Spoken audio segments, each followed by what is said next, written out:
if he had a fair trial. In fact, he should be out already. In fact, I know how they operate, taking a lot of time. Why? Because he's pleading non-guilty. I mean, if he was pleading guilty, the trial would have already taken place. The judgment already rendered. But this is part of what is being called by the United Nations the hostage justice system.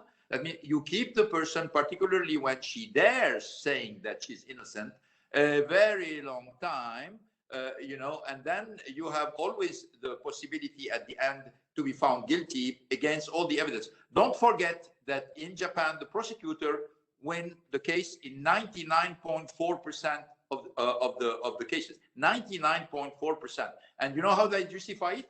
They say we do well our job, which means that the defense is non-existent. You've written a book, there's a documentary and a movie about you and your life. If we look at the book, what's its purpose? Look, I've been incarcerated abruptly in November 2018. Between November 2018 until the time that I got out from Japan, which is December 2019, I was not able to open my mouth. When I decided to make a press conference, they rearrested me before the press conference. So during 13 months, you had the one voice coming from the prosecutor, Nissan, part of the Japanese government, relayed by some French accomplice. That's the only story you heard. And so for me, it was extremely important to tell my side of the story that has been postponed for such a long time. I've been treated in such a way. So obviously you say, oh, Nissan said that and you said that. So he said, she said. No, wait a minute. The United Nations has a council of experts in the United Nations said that my arrest has been arbitrary, that my human rights have been violated. They asked Japan to make an investigation about how something like this can happen in Japan. And they asked them to compensate me. But obviously, Japanese authority did not answer that and said it's not, they're not bound by this. What about the escape? What can you tell me? Oh, I mean, a lot of things have been said already. I mean, there's not a lot of secrets, Richard. I didn't talk too much about it because I didn't want to incriminate people about, helping into the escape. So that's why I'm being mute on it. But there have been a lot of descriptions about how things happen.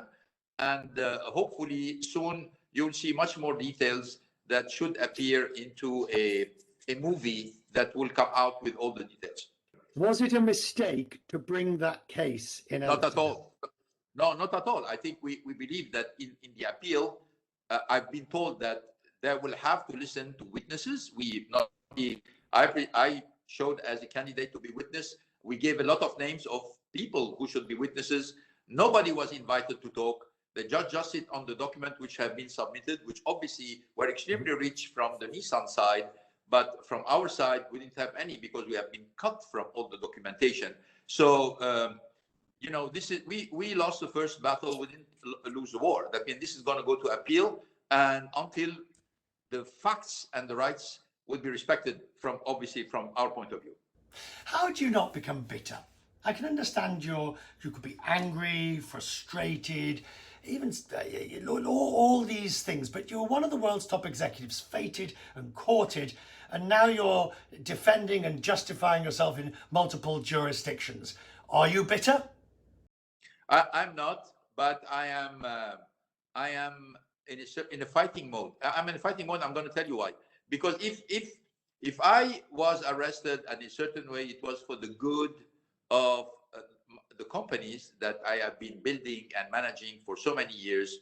I would say, you know what, at the end of the day, I have to sacrifice for the good of these companies. But when I look at the disaster that happened after I was arrested, you can see it with the results of Nissan in terms of growth and in terms of losses, the results of Renault, the results of Mitsubishi.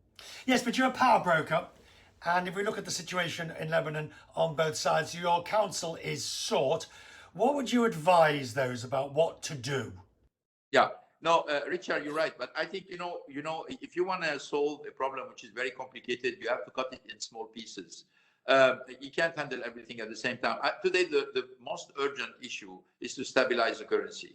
As long as the currency is being volatile, volatile and you have a huge inflation, devaluation of the currency, you can't fix anything else. The first thing is stabilize the currency, then address the economical issues of Lebanon. Lebanon has been for many, many years with political problems and political conflicts, but the economy was reasonably going in reasonable shape.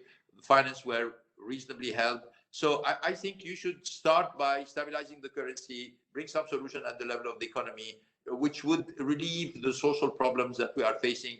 And then after this, you will address some of the fundamental political issues.